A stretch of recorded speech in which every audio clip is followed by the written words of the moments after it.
भारत की करेंसी डूब रहा है या डॉलर मजबूत हो रहा है, यह कोई मामूली विषय नहीं है। डॉलर बहुत महंगा होते जा रहा है एंड रुपीस दिन पे दिन गिरता जा रहा है। सिर्फ $1 खरीदने के लिए आपको 96 रुपये देने पड़ते हैं और 1 साल पहले यहाँ 86 रुपये तक। अब 1 सेकंड के लिए महसूस करो, आपकी सैलरी, आपकी सेविंग, आपकी मेहनत, आपकी पाई कमाई दुनिया के सामने अपनी 11% तक सस्ती हो गई, बिना आपको बताए, बिना आपकी मर्जी के और बिना कोई नोटिस भेजे। लेकिन ये तो सिर्फ शुरुआत है।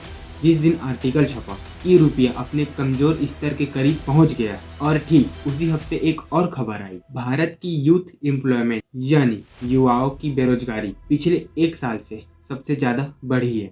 ये बड़ी चौंकाने वाली बात है कि हमारे युवाओं में इतनी अनएम्प्लॉयमेंट।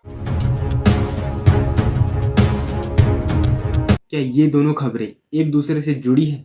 क्या रुपये की जो गिरावट है वो आपकी सीधे नौकरी छीन रही है या ये सिर्फ एक इत्तेफाक है? और सबसे बड़ा सवाल जो आपको इस वीडियो के आखिर तक चौंका देगा, क्या ये सिर्फ एक डाउनफॉल है या कोई बहुत बड़ा सच जो आपको कभी बताया ही नहीं गया? अगले कुछ मिनट में हम एक एक परत खोलेंगे, मिडिल ईस्ट के तेल के कुएं से लेकर अमेरिका के फेडरल रिजर्व के बंद कमरे तक और आरबीआई के उन फैसलों तक जो आम आदमी को कभी बताए नहीं जाते, और आखिर में सीधा आपकी अपनी जेब तक। हमें एक कहानी समझने के लिए 3 जगह देखनी होगी और इनमें से हर एक जगह एक कड़ी है जिसे तोड़ते ही पूरी तस्वीर आपके सामने आ जाएगी। पहली जगह है मिडिल ईस्ट, जहाँ हाल के महीनों में तनाव बढ़ा है, हमले हुए हैं और तेल की कीमतों पर असर पड़ा है। और दूसरी जगह है अमेरिका, जहां डॉलर और मजबूत हो रहा है, ब्याज दरें ऊंची हो रही है। और तीसरी जगह है भारत। अब इसे ध्यान से सुनना, भारत जो अपनी जरूरत का सबसे बड़ा हिस्सा बाहर से मंगाता है, तेल।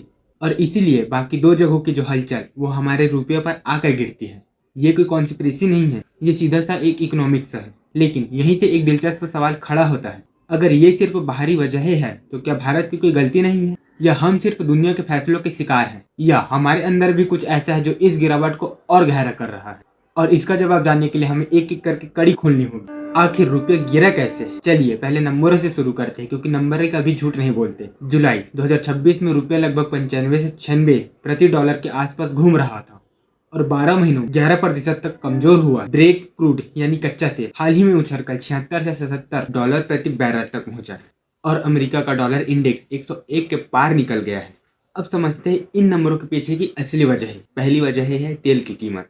ईरान से जुड़े हमलों के बाद अमेरिका के तेल के टैंकरों और अमेरिका के हमलों ने बाजार को हिला दिया है। अगर तेल महंगा हुआ तो भारत को खरीदने के लिए उसे ज्यादा डॉलर चाहिए और डॉलर की मांग यानी डॉलर मजबूत और रुपया कमजोर।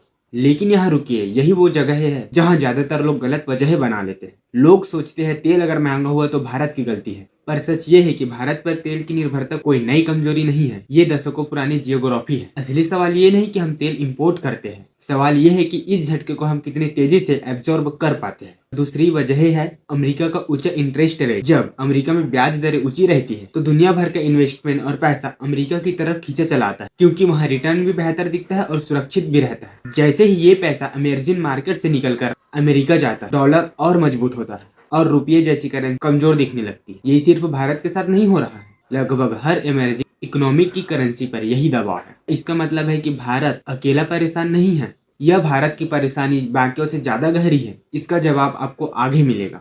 पहले समझते हैं तीसरी वजह, और ये वो बात है जो आपने कभी नहीं सुनी होगी। आरबीआई यानी रिजर्व बैंक ऑफ इंडिया इस पूरे खेल में हाथ पर हाथ रखकर नहीं बैठा है। सरकारी बैंकों के जरिए चुपचाप डॉलर बेचकर आरबीआई बार बार रुपये को सहारा देता आया। सिर्फ जून के महीनों में कंपनियों ने रिकॉर्ड 120 बिलियन डॉलर की हेडजिंग की, यानी बड़ी कंपनियां खुद को भविष्य में उतार चढ़ाव से बचाने के लिए बड़ी पैमाने पर तैयार कर रही। एक्सपोर्टर्स ने अकेले 46 बिलियन डॉलर से ज्यादा की हेडजिंग बुक की और इंपोर्टर्स ने लगभग 74 बिलियन डॉलर की। इसका मतलब क्या है? इसका मतलब है कि जो लोग सबसे करीब से बाजार को समझते हैं, बड़ी कंपनियां, बैंकर्स, ट्रेडर्स, वो ना तो घबराए हुए हैं या पूरी तरह से बेफिक्र है, वो तैयारी कर रहे हैं। और तैयारी या तो हमेशा डर से होती है या तो समझदारी से होती है। तो सवाल ये है कि तो ये तैयारी क्या घबराहट की निशानी है या समझदारी की? यही वो मोड़ है जहां से कहानी और गहरी होती है। अब तक हमने सिर्फ करेंसी की बात की, लेकिन असली सवाल यहाँ से शुरू होता है, क्योंकि करेंसी का गिरावट एक इकोनॉमिक इंडिकेटर नहीं होती, वो असली जिंदगियों तक पहुँचती है। वो उस इंजीनियर तक पहुँचती है जो चौथे महीने से इंटरव्यू दे रहा है। वो उस माँ बाप तक पहुँचती है जो बेटे की फीस का हिसाब लगा रहे हैं। तो चलिए ये देखते हैं क्या नौकरी पर सच में उतना बड़ा असर पड़ा है। जितना कि लोग कह रहे हैं। रिपोर्ट 2024 के अनुसार देश में हर 3 में से 1 युवा बेरोजगार बैठा है। अनएम्प्लॉयमेंट रेट 29.1% पहुंच चुका है, वो भी उन लोगों में जिनके पास एक ग्रेजुएट डिग्री ऑलरेडी है। यहाँ मैं आपको 2 नंबर बताता हूँ, क्योंकि दोनों नंबर एक दूसरे के बिल्कुल उलट कहानी दिखाते हैं। पहला है मैन्युफैक्चरिंग PMI, यानी फैक्ट्री की सेहत बताने वाला इंडेक्स, अभी भी 54 से ऊपर है। 50 से ऊपर का मतलब है ग्रोथ, यानी फैक्ट्रीज अभी भी बढ़ रही है, बंद नहीं हो रही है। अप्रैल 2026 में इंडस्ट्रियल प्रोडक्शन करीब 4.9% तक बढ़ा है। दूसरा नंबर है ओवरऑल अनएम्प्लॉयमेंट रेट, दिसंबर 2025 में 4.8% थी, मार्च 2026 बढ़कर 5.1 से 5.3% तक पहुंच गया है। और यूथ एम्प्लॉयमेंट यानी 15 से 19 साल के लोगों में बेरोजगारी पिछले 1 साल से 13% तक बढ़कर 15% तक हो गए। अब यही वो जगह है जहां ज्यादातर चैनल्स आपको आधा सच दिखाकर डरा देते हैं। वो कहते हैं फैक्ट्रीज बंद हो रही है, जो बिल्कुल सच नहीं है।